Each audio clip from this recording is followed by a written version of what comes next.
Let's have a look at this event and listen to Gracie Andrew. Grief is intense sorrow, especially caused by someone's death. Loss and grief is normal part of life that everyone experiences at some point. How we experience grief and loss depends on a range of factors, including who we have lost, our personality, our past history and upbringing, our cultural heritage, our spiritual beliefs, our current circumstances, and our social support network. Bereavement is the period of grief and mourning after a death. Welcome to Umesh Shah Presents Sunday Life and Learn Talks. Loss, grief, and bereavement and the impact on mental and emotional health with Gracie Andrew. Gracie Andrew is going to be the speaker for today, and she is currently the Vice President and Country Director of Corestone, a company that develops and provides personal resilience programs to improve well-being for youth worldwide, focusing on adolescent girls as critical change agents in their communities. Gracie is a qualified clinical psychologist who has been involved in developing various interventions and training programs for youth in the areas of mental health and adolescent health. She has contributed to training resources at the national level in India. She is a member of the World Health Organization's Guidance Development Group for promotional programs on global adolescent mental health. Gracie is also a co-author of several publications in India and across the globe. Gracie, over to you. Thank you, Umesh. And I don't know, people from all over the world must be here, so I'll just say good morning, good afternoon, and good evening to everyone. I'm going to, nice.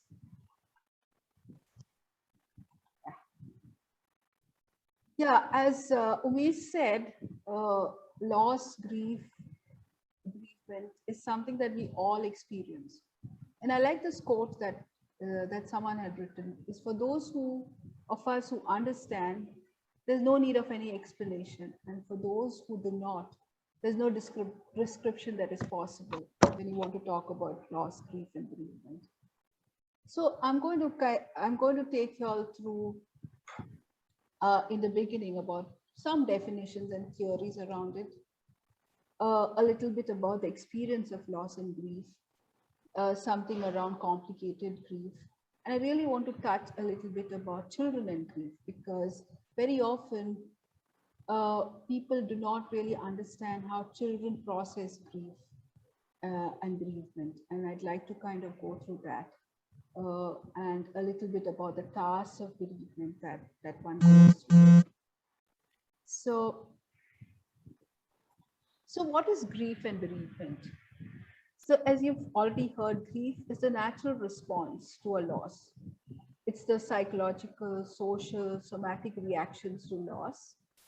And bereavement is a state of having suffered a loss. It includes grief and mourning, a time when the person is experiencing grief or loss. That's called the bereavement. And mourning is the cultural response to grief. So culturally, we have different ways of responding to grief. We have a number of rituals and a number of actions that we, as a culture, undergo. Or that's called mourning. So basically, grieving is very personal, and all of us go through grieving in different ways.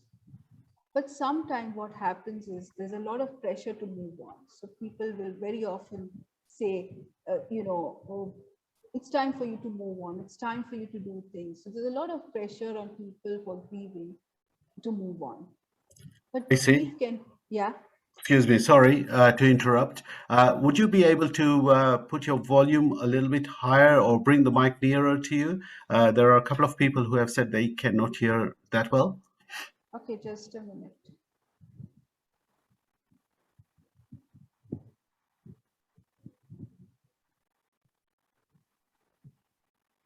I- Can you hear me now? Yes, I can. Let me just see if there's any response on from the audience. Nobody has said anything else, so yeah, let's go. Let's go with that. I think I can hear you certainly. It's fine.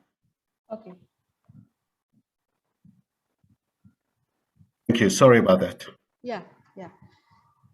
So generally, when we have grief, these are the different things that happen to us, and there are different theories that talk about. There's a lot of work that has gone behind bereavement and grief, and there's a lot of and a lot of studies done to look at the process.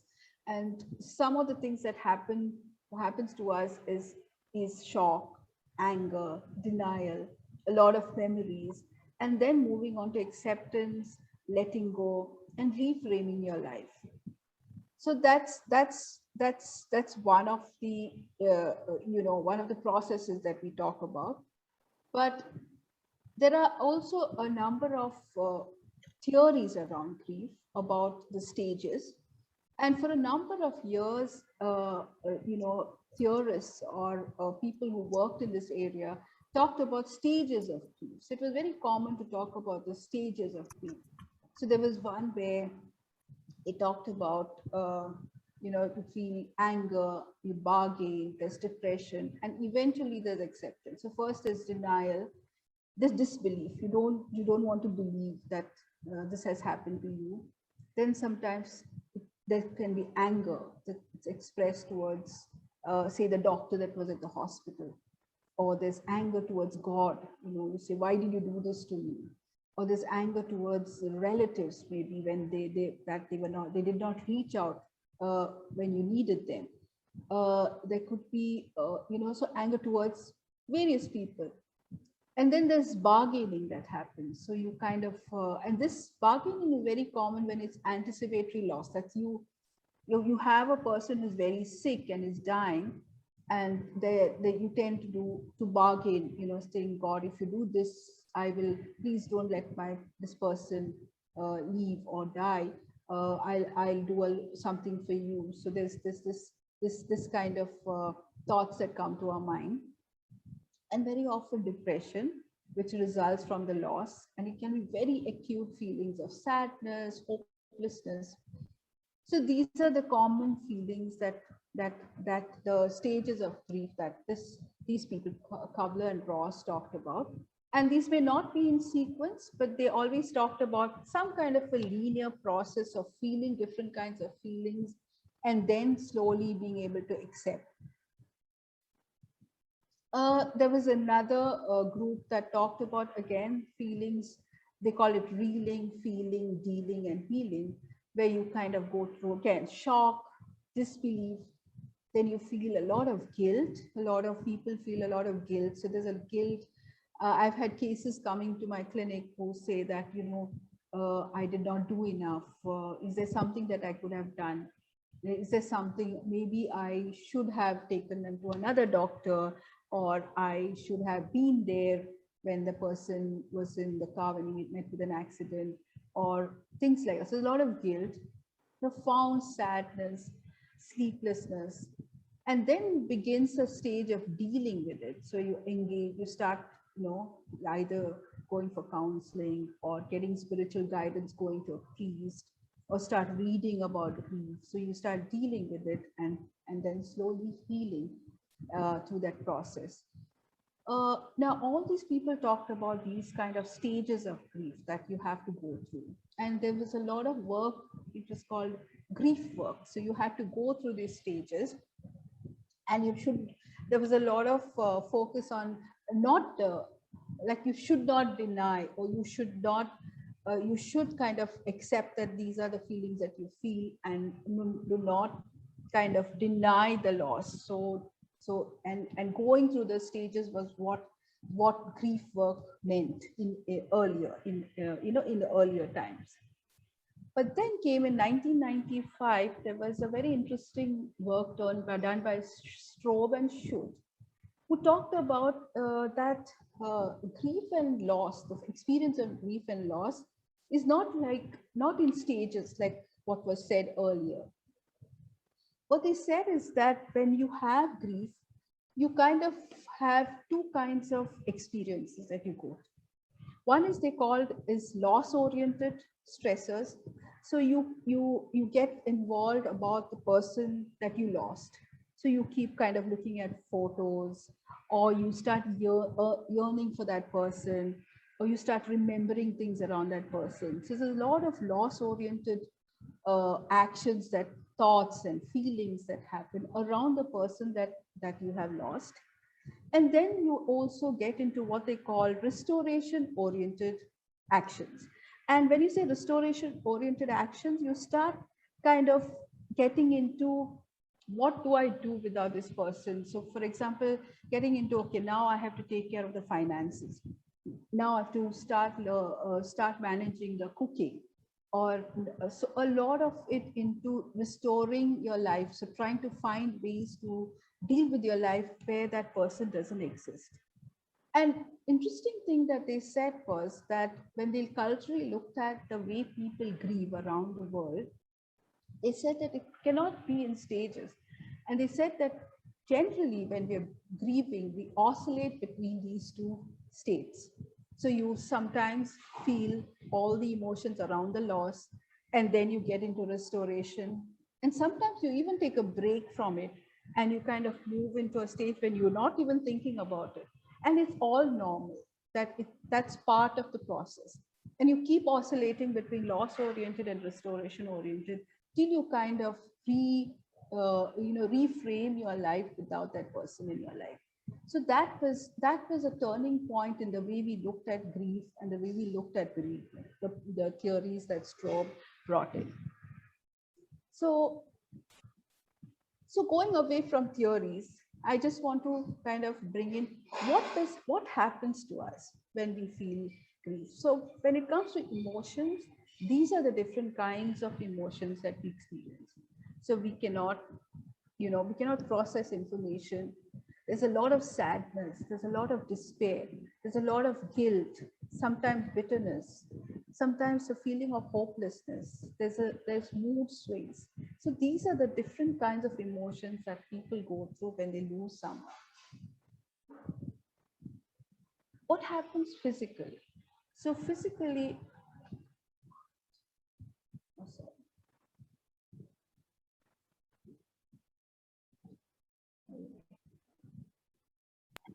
Just a minute. Sure.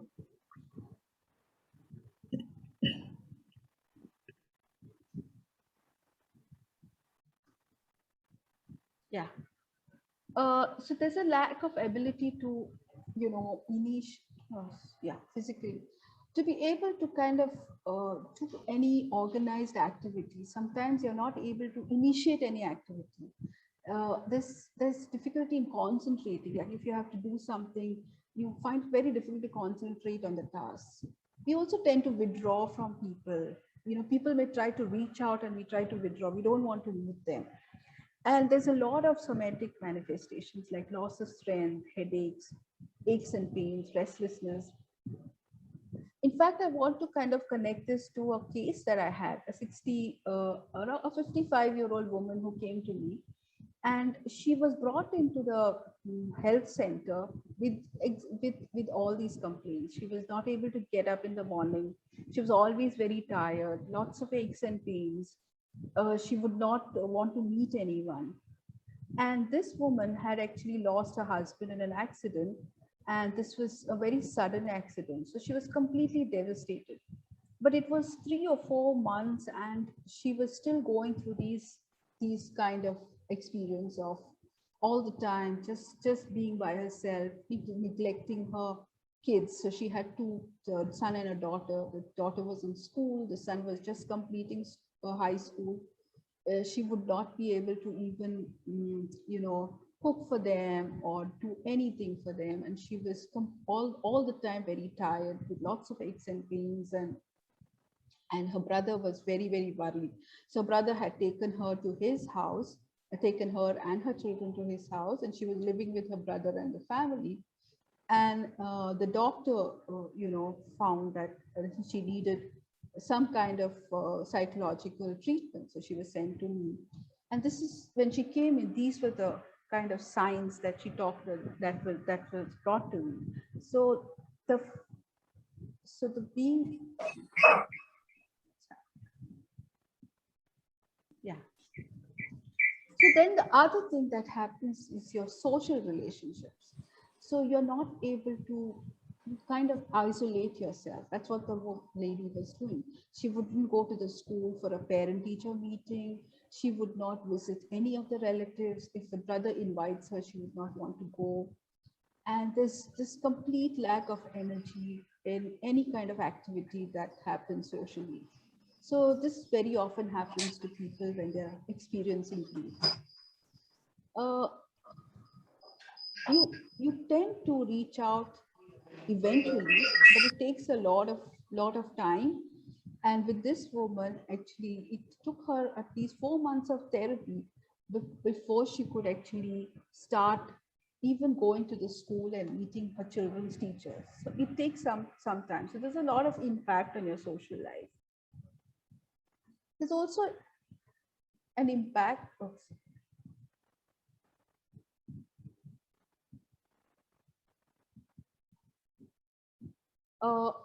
the spiritual part of it. So we start asking a lot of questions. There's a lot of anger towards God. Sometimes one either gets very religious, or sometimes one moves off from religion and does not want to go to church or go to the temple or go to the mosque or go to any institution where people pray. And there's a lot of sometimes a lot of spiritual confusion. Does God exist? Why did God do this to me? How could he do this? What have I done that's wrong? So these are the kind of questions we start asking ourselves, and it has an impact on, a spiritual impact on us. Now, this, what I said earlier, is a normal process of grief that happens to all of us. So all of us go through some amount of emotions. It has an impact physically on us. It also has an impact on us, on our spiritual lives and our social lives. So we are not able to basically connect with people. We want to move away. We feel sad all the time. There's hopelessness and all the other feelings that I talked about. And generally, either through the own process of reframing your life, one with time kind of gets out of that extreme sadness or extreme impact of grief and goes on with life. But with some people, what happens is it goes on for a long time. And that is what we call complicated grief. It's all the time there's a focus on the loved one. There's an extreme focus on everything to do with the person that you have lost. Intense and persistent longing that goes on and on, kind of for a long time. It's very difficult for that person to even accept the death. Sometimes complete numbness or detachment, or feeling very bitter, uh, or intense feeling that life has no meaning. Now, this is very similar to what happens in the first stages of grief with many people. But with complicated grief, this goes on for a long, long time, and the person is not able to function. It affects the person's functioning. He can lack trust in people, so it disrupts relationships with other people. The person is not able to enjoy life or think of anything that's positive about his experiences. So this kind of goes on for a long time. And there's a trouble in getting into normal routines, like normal, whatever the person was doing earlier. He's not able to do that. Starts isolating themselves, very depressed, deep sadness, lots of guilt, lots of self blame. And they feel sometimes there is this feeling that they've done something wrong. Like if they had done, like they could have prevented this death, this feeling that life isn't worth living. And as I was talking about this woman that I had, exactly this is what she was undergoing. She was not able to interact with her family, and her brother was feeling so helpless. So she wanted to kind of reach out, but was not able to. And this kind of went on for a long time. She was not able to, she kept feeling that it's not worth living. And she had to kind of force herself. And she said, it's only because of my children that I'm here. I just don't want to live. And the problem was with this woman that I was seeing, she was so devastated because she was completely dependent on her husband. She did not know anything about her finances, about, he did everything for her when he was living. He would buy things for her, like he would go to the market, get everything that was required. She never even accompanied him to the market. She didn't even know what happens. Yeah, of course, she went on social occasions along with him, but most of the other tasks around her home, including her finances, were managed completely by her husband. So there was a lot of anger, there was a lot of guilt, there was a lot of feeling of self-blame. Is it something that I did that was wrong that has taken him away? So when this happens for a long time, that's when we call it complicated grief. And people can get suicidal, people can feel that life is not worth living, they get hopeless. And that's when actually they really, you know, need help. Everybody, a lot of people need help when they're going through bereavement and loss, but a large majority find the support that they need and move on after some time. With complicated grief, it kind of goes on for a much longer. Now, what affects grief, and when does it become more complicated? One is age of the person who's dead. So sometimes, like a young person dies, it impacts differently compared to somebody who's old and who's lived their life, and that could be, the experience would be different for the loved one. The kind of death, if it's a prolonged illness, you kind of also are there with the person, and there's some time to prepare. Of course, everybody goes through grief after the person is dead, but it's very different than the experience when it is very sudden or very wild. The role of the person in the family plays a large part in how one experiences grief. If the person is sometimes a particular person is the central person in that family, you know, if that person dies, then the family members find it very difficult to deal with it. So it could be the role of the person. Some unfinished business. Very often with couples, it happens. Like they either are going through a bad patch in their relationship and one of the spouses dies, or it's something where a family gets into something, and uh, there's some kind of unfinished business that has happened. They started something together, and then the person dies. I don't know what's happening to my. There's there are. It also depends on the person, his pattern of coping, his experiences, the past experiences of grief, how the person has experienced, or what are this, how has he coped with other psychological problems. That also impacts how one experiences grief. Now I'm going to the next part of my uh, presentation, which is about children. So with children and grief, what happens is that very often we are not aware of what children go through. So we are, we kind of don't realize that children developmentally deal with grief in different ways.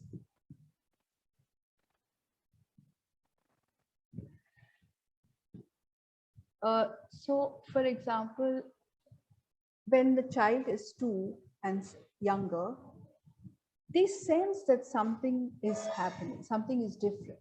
If somebody in the home has died, they sense there's something different, but they do not yet understand what death is. And for some, after some time, they may not even remember the person who dies. So you may find a 2-year-old playing very normally, and you wonder what's happening. But the child really doesn't always remember the person who dies after. The memory is very short. So after some months or after some days, the kid may not remember. But it impacts what is happening around him, impacts the child, and the child gets very fussy, starts clinging to the adults. There's a lot of regressive behavior like thumb sucking or crying all the time. And what the child needs, the 2-year or under 2, what they need is a lot of non-verbal care, a lot of hugs, and they need a stable routine. So sometimes what happens is there's a death in the family, the entire routine gets affected. And it's important to find some ways to give some kind of stable routine to the child, and for a child that's 2 and under. Somebody in the home can take care that he gets his food in time, that things happen in time. So a little effort is required.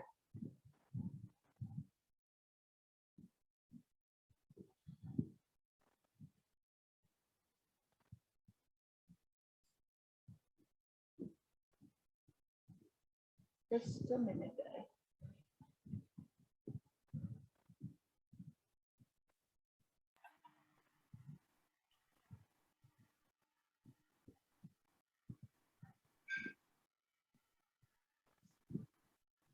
Uh,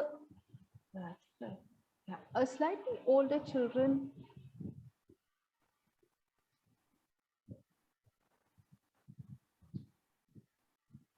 Can you hear me, Umesh?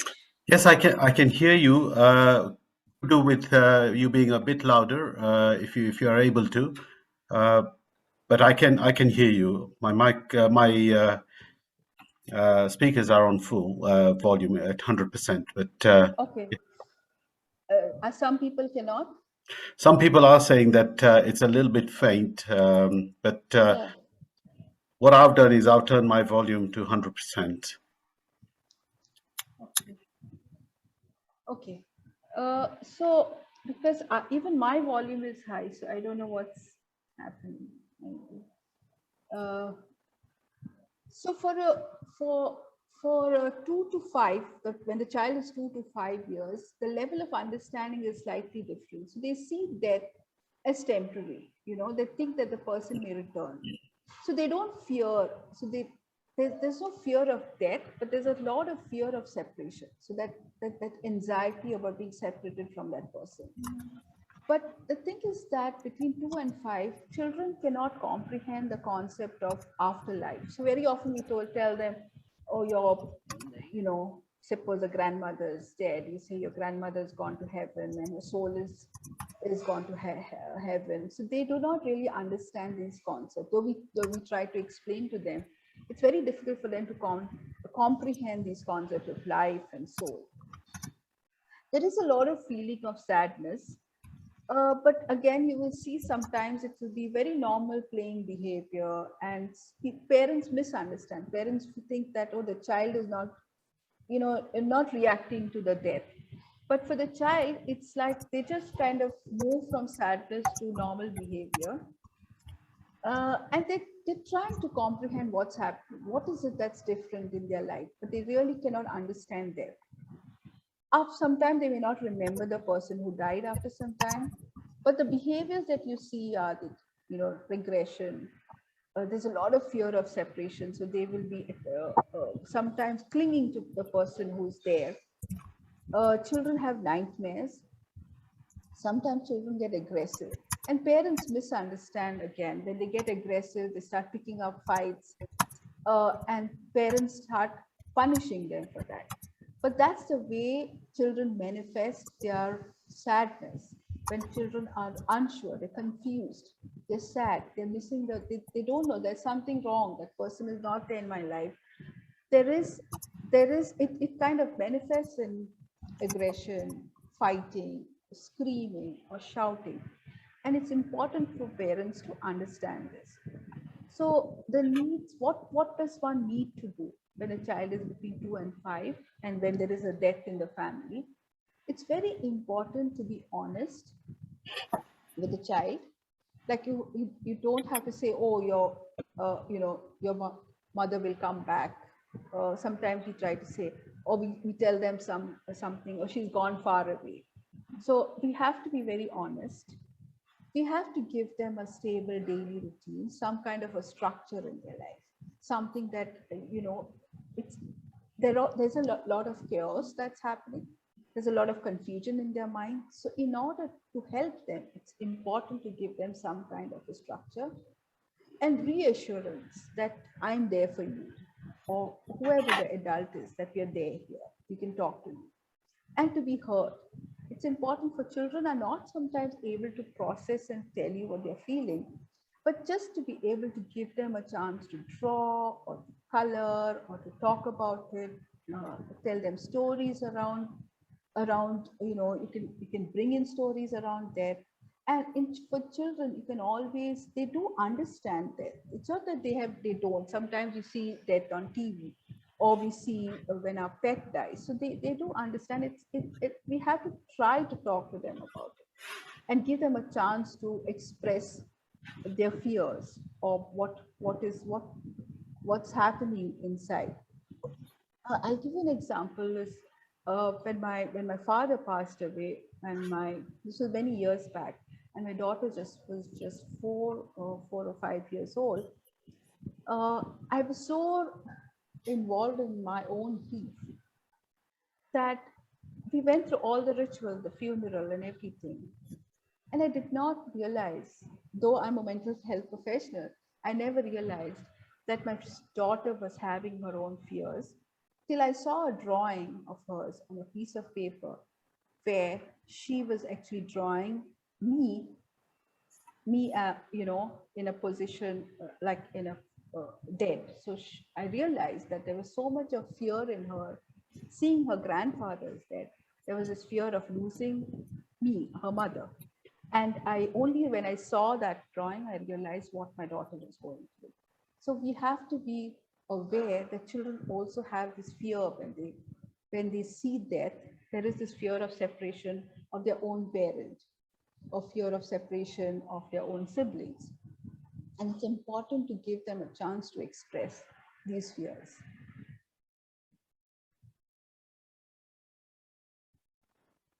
Not able to change the slide.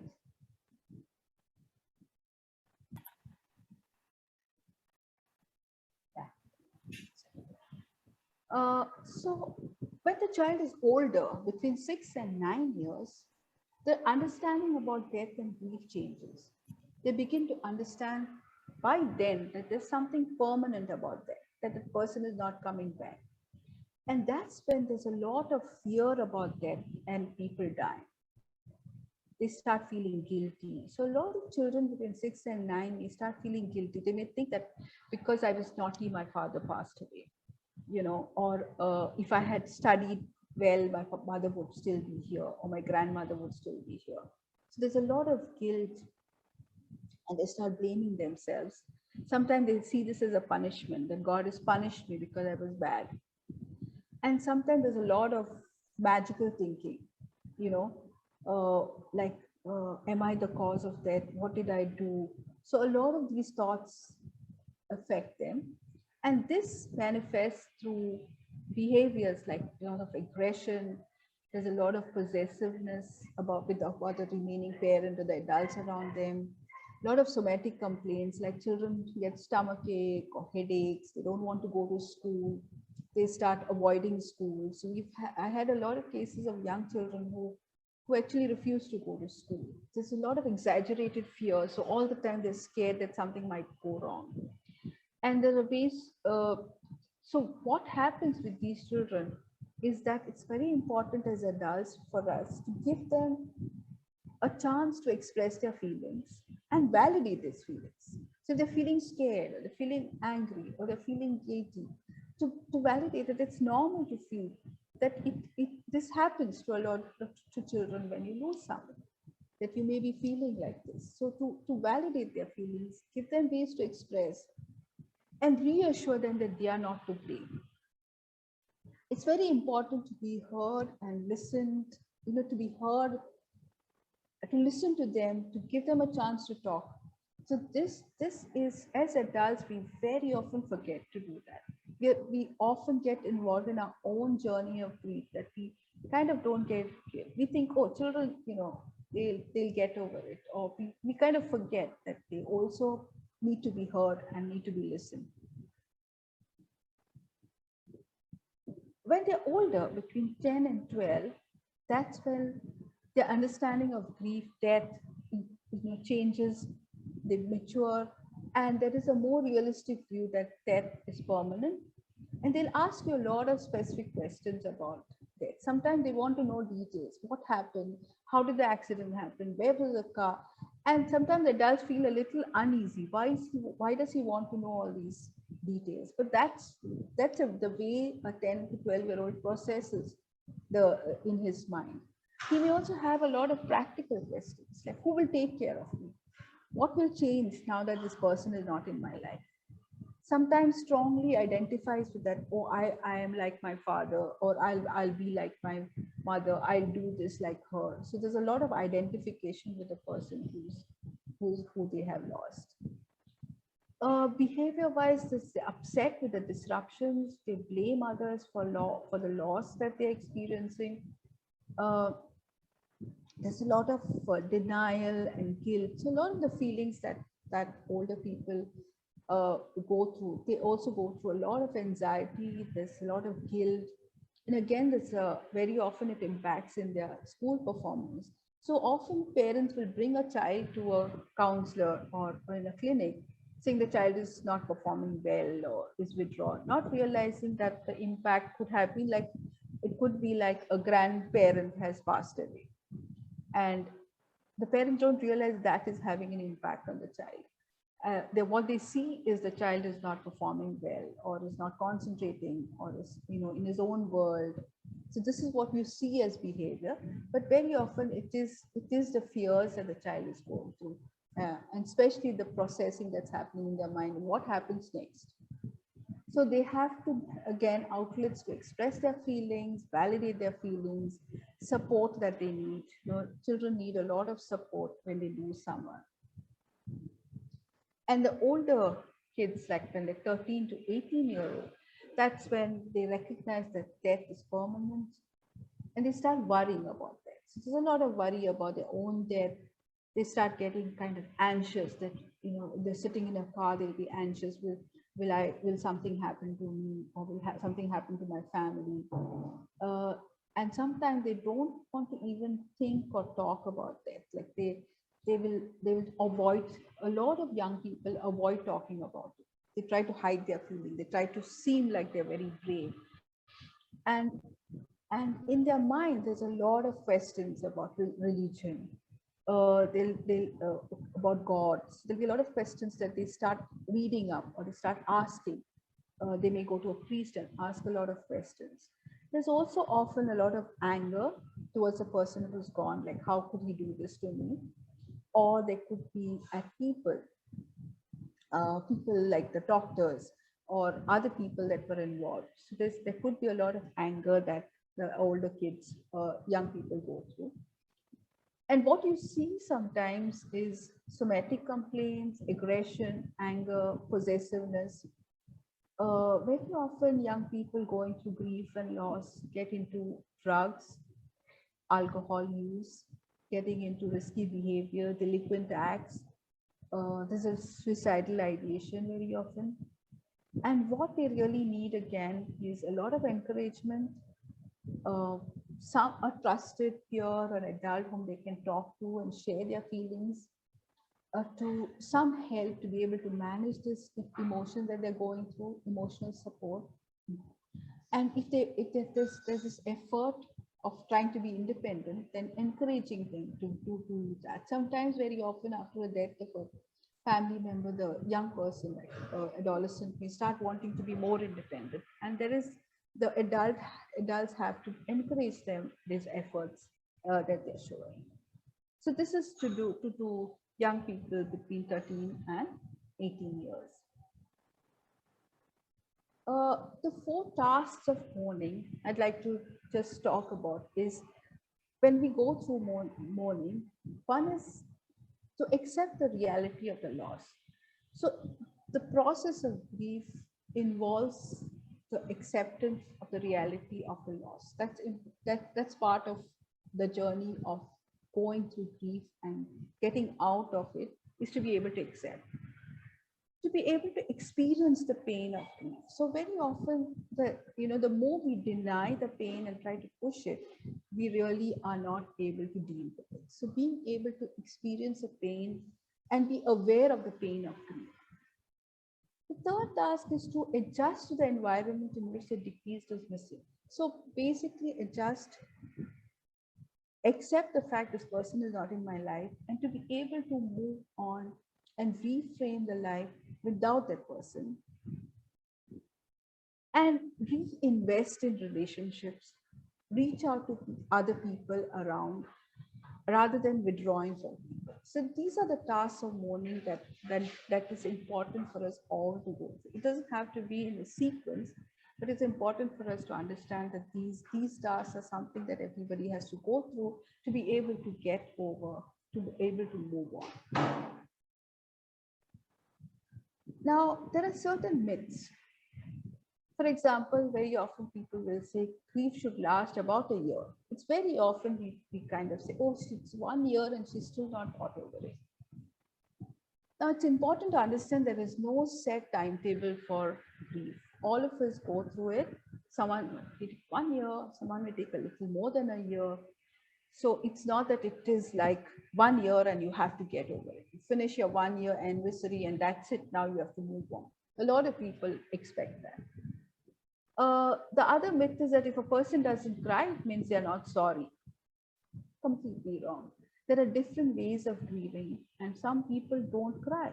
Some people, don't cry at all for a long time, and then they kind of start. It'll just come as a flood at some point. But it doesn't mean that they're not feeling the sorrow or the loss. The other is it is important to be strong in the event of a loss. So, like very often we tell the person, be strong for your children. They depend on you. So try to be strong. That's really very sad when you're telling a person to be strong. But crying doesn't mean you're weak. It's important for us to understand that. You don't need to put on a brave face for the family or let them see, your feelings or what's happening to you. But we try to kind of hide it. We want to be strong. And this very often we find it, at least in India, we find that the males are often expected to be strong, so they will not cry. The other is the pain will go away if you ignore it. So very often people feel that if you ignore the pain, it will go away. But trying to ignore the emotions or denying the feelings that we have will just make it worse later on. And it happens to a lot of people that they try to push up the emotions and feel that want to say that we are all fine now, and then it impacts them after some time. So these are some of the myths about grief and loss. So what really happens? I'm just looking at the time. Okay. What really happens is most people resolve a level of functioning around a year. It doesn't have to be 1 year for everybody. It could be a longer or it could be shorter. But most people resolve to some level of functioning around a year or so. Some individuals and families will accomplish the task of grieving in 2 years. So sometimes it takes a little longer depending on who the person is, the age, and other factors that I talked about earlier. So it's important, first of all, to advocate for enough time for them to grieve. So suppose you have somebody working for you, you're supervising somebody and he's lost someone, give them some time to process grief, for some weeks for them to kind of get over. So it's important for people to understand that people need that time. And we also have to remember that grief spikes during certain events, like the person's birthday or certain events like Christmas or anniversary or certain holidays, the grief may kind of spike. You may really feel really bad. And it is important for us to remember to reach out to the person at that in those points. I just want to also talk about the role of funeral and memorial services. It's important to encourage families to bring their children, to let their children go through the rites that are going on during these services. So sometimes, you have memorial services. Now during COVID, what happened was a lot of people could not have those memorial services. Very often during COVID, as you all know, we couldn't even see our close one when they died, and a lot of people had very, very difficult times because there was no closure. It is important, and if these things like this happen, to try and create some kind of memorial service, even if it is an online service for the person. Very often families have had memorial services over Zoom about the person, remembering happy moments with that person, and this is very, very important for us to kind of do something about it, because memorial services help us in that process. And then some medications, particularly tranquilizers, are not usually needed, depending on really if the symptoms of feeling of loss and the sadness and hopelessness goes on for a long time. The person may need some antidepressants, but most people don't need it, because it's a process that you go through. What is important is people around you, support that you can get. So those are the most important things about mourning. So to conclude, I'd like to say that loss, bereavement, grief is something we all have to go through, like everybody. And very often we don't want to talk about it.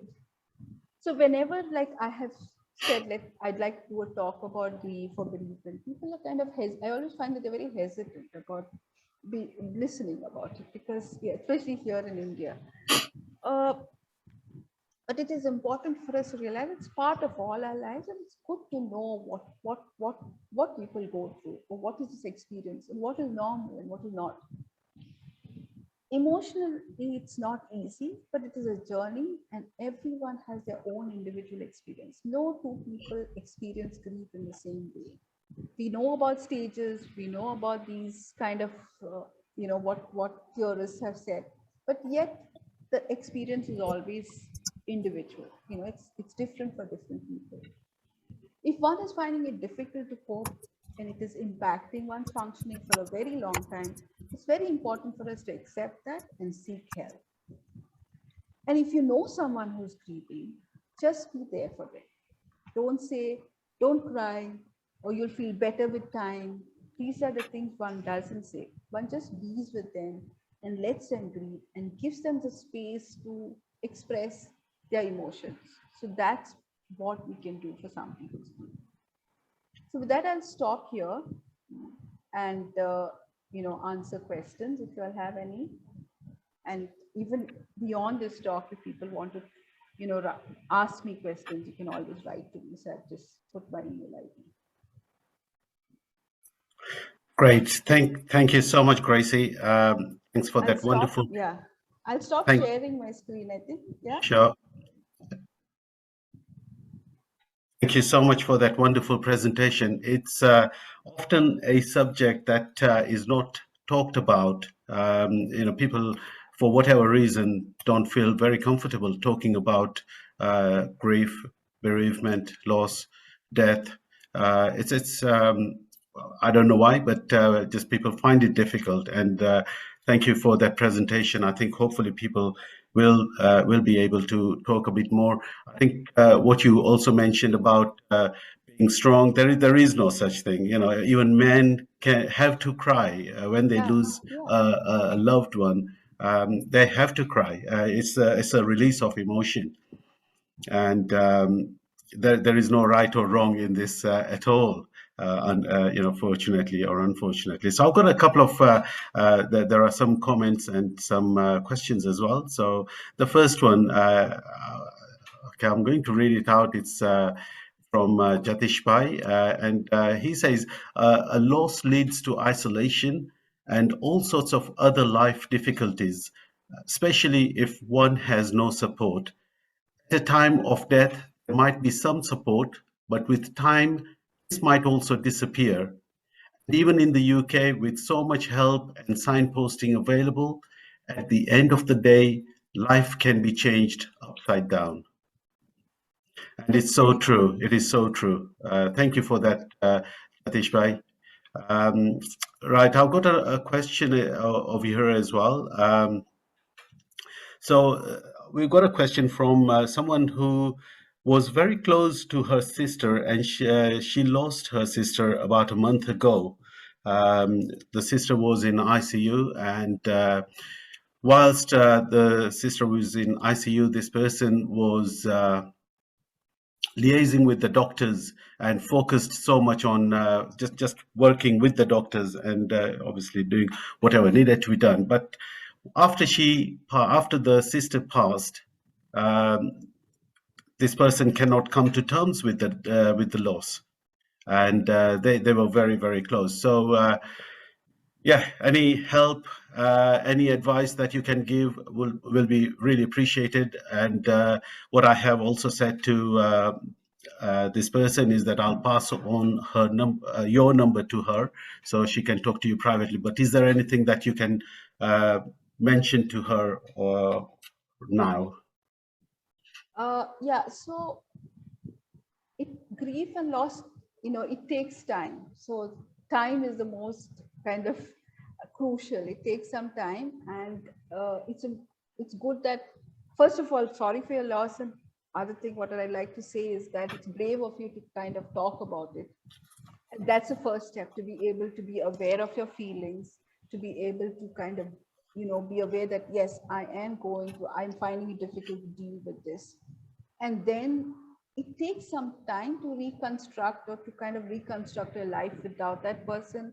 People find different ways to do it. People get into different either, for example, I'll give you one example. Like, my sister lost someone in the family during COVID, and she was so devastated that she was getting nightmares every day. So what she did was, when she talked to me and talked to others, somebody said, "Why don't you do something that could for COVID?" And then she started actually preparing meals and giving it to people who were in the hospital. So there was this organization doing that. So she started sending meals, and her son started contributing to that. And then she found a release, or from these kind of very difficult feelings. I'm not saying that's the solution to you, but eventually you would find your own path of dealing with it and moving on. And and if it's still difficult and you're finding it difficult to function, then I think you need to seek help. So that's what I will say. uh, yeah, I Thank, also wanted to kind of finish the story I started about the case that I was sure. talking about. And like, this woman was so devastated and crying all the time when she first came to me. But 1 year down the line, this woman actually moved back to her home with her kids, started her own business. She started making pickles and selling it, and started actually becoming independent and accepting the fact that she could actually live without her husband. Someone who, when she first came to the clinic, was so hopeless that she just did not want to live. So we all find ways to move on, and it's a question of time and the process that you have to go through. That's all I can say. Thank you for that, Gracie. I've got another question. And this question is okay, it's like it goes so. What would be your thoughts where the father passes away suddenly and the mother passes away a couple of months later? Um, the father and mother had been married for 65 years, and so the impact on the children. What are your thoughts about that, and how can one cope with that as well when both the parents pass within a couple of months of each Yeah, other? it's devastating. I can kind of see that.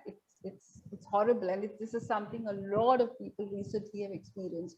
losing their parents one after another. Young people have experienced this, and I don't know what to say. It's just that it is, especially COVID has brought this, but even otherwise, it's not easy to lose a parent and to lose to both the parents within a short period.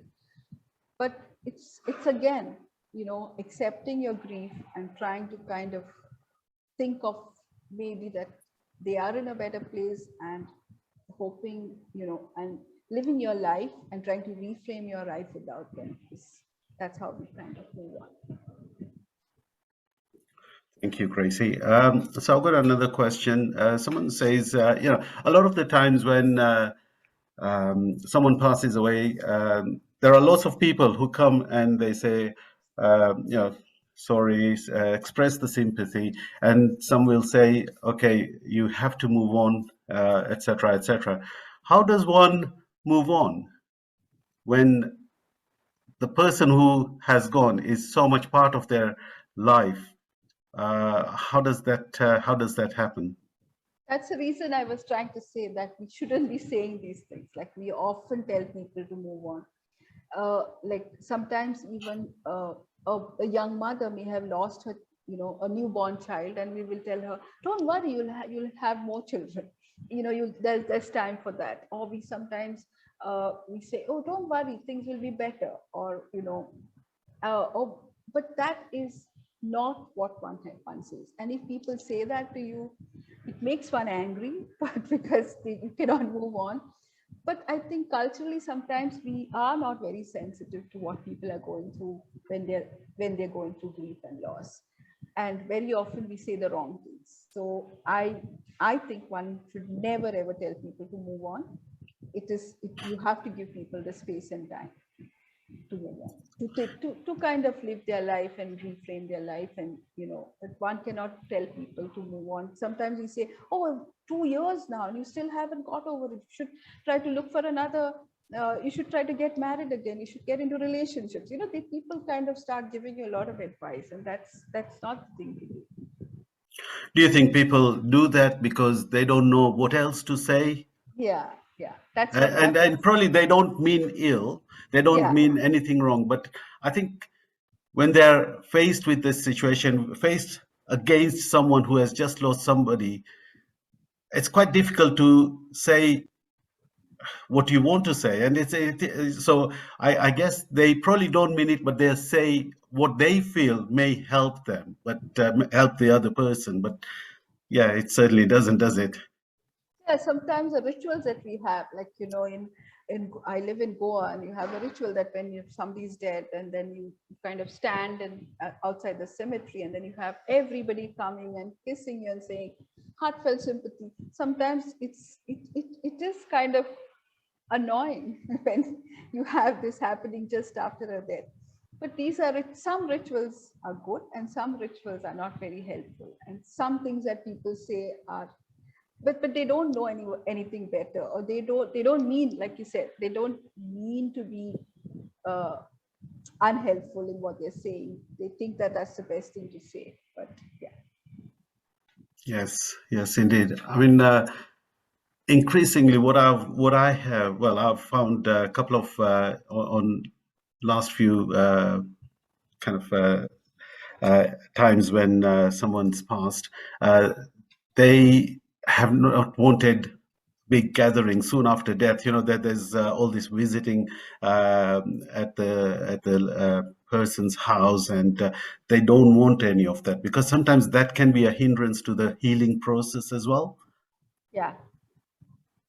So there are certain things, like, for example, some people have a lot of visitors coming, and you find that the person who's lost will start explaining everything that happened to the visitor. So at once I had a family member, every time a person came, she would explain the whole process, what happened, we went to the hospital, and this, the whole thing. And the next visitor came, and she would repeat the whole thing. And I was like, why is she doing that? And then I realized that for her, it's a process. By repeating it, it was a process of actually the grief, and accepting, the not accepting, but at least moving on to a certain state of mind. by just repeating it to different people and getting some kind of response from there. So sometimes certain things that we do are help the process, but sometimes they don't. True. I mean, there is somebody who's asked a very interesting question. Earlier I mentioned that probably the person doesn't know what to say, and probably the wrong things come out. But so the question that has been asked is, so what is the best thing to say? And from my perspective, perhaps nothing. Sometimes you don't have to say anything at all, right? Yes. You just have to be there and just. Yeah, be there in silence, and hopefully that connection and that support will be felt. Yeah. Yeah. um, That's exactly what what are I your mean. thoughts? Yeah, exactly, Umesh, is that saying nothing, but just through your body language, just being with that person. And if the person is expressing, sometimes a person doesn't want, will not talk about it, but just asking, so what happened? And letting them express, but being there without any judgment, without any advice, without any kind of telling them what they should be doing. Just listening, being there for that person is all that person needs. True. Great. Let me see if there's any other questions. No, there aren't any. So thank you so much, Gracie. Now this presentation has been recorded, and if anybody wants this presentation, then please let me know. If you send me your WhatsApp telephone number, then I can send the link to you to my YouTube channel. My telephone number is 0794 182 0801, and I'll send the link to you. Also, if you want to talk to Gracie privately, then please let me know, and I will give you her telephone number as well, and then you can have a chat with her directly. Yeah, I just wanted to say that I recently started my online therapy center, and if anyone feels the need to kind of reach out, just get the details from Umesh and we can get in touch. But thank you. It was Thank you. lovely to be able to talk to you. Thank you so much, Gracie, and we'll speak soon. Thank you. Thank you, everyone. Bye-bye. Bye, everyone. Bye.